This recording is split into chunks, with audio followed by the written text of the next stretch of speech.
Welcome back to What If History, the podcast where we take history's wildest moments and give them a twist so cosmic, even Galileo would be impressed. I'm your host, Colin Holmes, and today, we're peering through the telescope of time to imagine a world where Galileo's discoveries weren't just tolerated by the Catholic Church, they were embraced like gospel truth. Picture this: Galileo, not under house arrest, but under the spotlight, hailed as the Church's Magister Scientiae Extraordinaire. The Vatican, transformed into a hub of celestial exploration, sending blessings, and maybe astronauts, into the heavens. Faith and science, not enemies, but partners in divine discovery. Sound insane? It's about to get even wilder. Let's dive in. What if Galileo's findings were accepted by the Church? Galileo, from heretic to hero. Imagine Galileo stepping into the Vatican, his telescope under one arm, his sketches of Jupiter's moons in the other. Instead of accusations of heresy, the Pope pats him on the back and says, "You've got something here, kid." Galileo's dialogue concerning the two chief world systems becomes required reading for priests in training. It's sold alongside prayer books, complete with a foreword by the Pope himself. The Church doesn't just accept Galileo's findings. They double down, declaring them proof of God's infinite genius. Bishops start dropping cosmic analogies into sermons. As the Earth orbits the Sun, so too should we orbit God's will. Galileo's star rises, literally and figuratively, as the Vatican bankrolls observatories across Europe, turning cathedrals into celestial research centers. The Church, early NASA with robes. The Catholic Church takes its role as a patron of science seriously.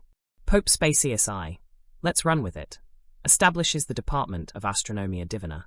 Clerics in cassocks spend their days building better telescopes, mapping planetary motion, and debating celestial mechanics.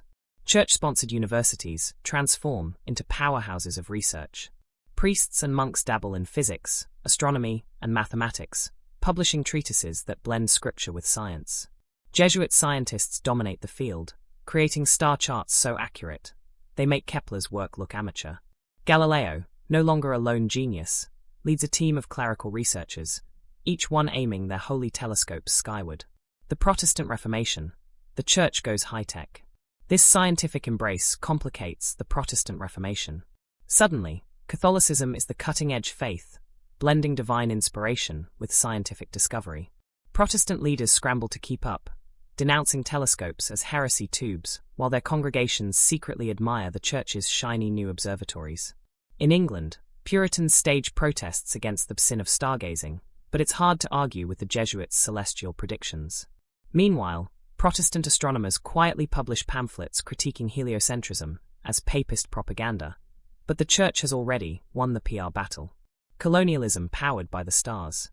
With its newfound scientific clout, the Church revolutionizes colonial expansion. Vatican-funded celestial navigation ensures that Spanish and Portuguese fleets dominate the seas. Missionaries bring star maps alongside Bibles, positioning the Church as both spiritual and scientific authority. Indigenous peoples, instead of being steamrolled, are brought into the fold as collaborators in a shared quest for knowledge. Indigenous cosmologies find a place alongside Catholic doctrine, creating a unique blend of science and spirituality. The Divine Space Program. By the 18th century, the Church is looking skyward, literally. Galileo's successors draft plans for early rocket propulsion systems, inspired by Greek fire and divine ambition. Jesuit engineers develop models for celestial travel, and by the 19th century, the Church announces its first lunar expedition. Imagine cassock-clad astronauts boarding bronze capsules adorned with Latin inscriptions and crucifixes. Pope Clement Stellaris VI blesses the mission, declaring, "We journey not to conquer the heavens, but to marvel at their creator." Cultural shifts and challenges. Of course, not everyone's on board. Traditionalists within the Church decry the scientific turn, arguing that telescopes distract from salvation. Peasants, once comforted by the idea of Earth as the universe's center, spiral into existential dread. "If we're just another planet," they whisper, "what does that mean for us?" Meanwhile, the Church's monopoly on science becomes a double-edged sword. Jesuit astronomers who propose controversial ideas, like infinite universes or extraterrestrial life, are branded heretics.